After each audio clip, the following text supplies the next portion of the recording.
The other big story we're following today, President Biden joining Vice President Kamala Harris on the campaign trail in Maryland, their first joint campaign appearance since Biden dropped out in July. Today's event also comes as the White House says they've struck a deal to slash prices of popular Medicare drugs for Americans. They're fighting to get rid of what we've just passed. No, I'm serious. No help from Republicans passing the Inflation Reduction Act thanks to the tie-breaking vote of Kamala made it possible.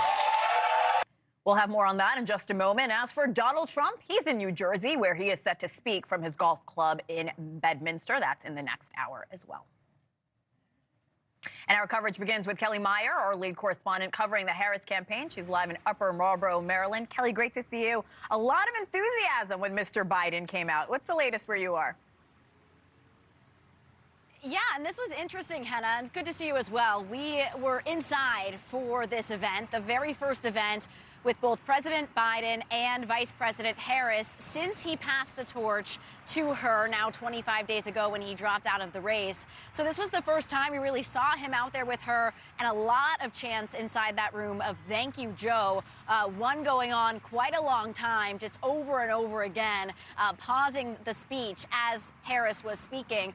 She went up first, and then he went on after her and spoke for a little bit there as well, thanking her. And then really in this moment, right at the end, she came back out. He grabbed her hand and held it up in the air in this pass the torch moment. You could feel it inside the room there. So this is a really significant moment in the campaign where they're kind of touting the accomplishments of the administration, talking about lowering the cost, especially for health care here in this instance today. And then as she goes to build off of this, as she makes her own path on the campaign trail tomorrow as we follow her to Raleigh. So what they did today, talking about lowering the cost for Americans, including on health care, announcing this agreement on price negotiations for 10 commonly used drugs. This could save Medicare recipients, enrollees, $1.5 billion in out-of-pocket costs when the new prices go into effect in 2026. Those who use Eliquis for blood clots could save 56%, they say, and those who use Jardiance to treat diabetes could save 66%.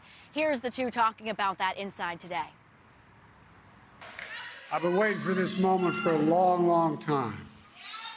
First time I sponsored a bill to let Medicare negotiate the price of drugs was in 1973 as a freshman senator with a guy named Frank Church from the state of Idaho.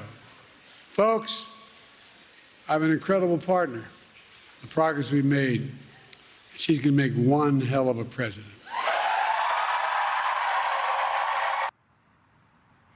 So Biden really applauding his running mate there as he passes the torch in this significant moment in the campaign. Now she gets ready to head out on her own, Raleigh, North Carolina tomorrow to lay out her economic vision. Henna. And we have been waiting for her to put out any kind of policy, so we'll definitely be paying attention tomorrow, Kelly. There's also some new news on debates today. What do we know? Yeah, we've been following along with this, whether or not there were going to be more debates. We saw this post on X from J.D. Vance saying that the American people deserve as many debates as possible, he said. So he agreed not only to the CBS debate on October 1st, but another one with CNN on September 18th.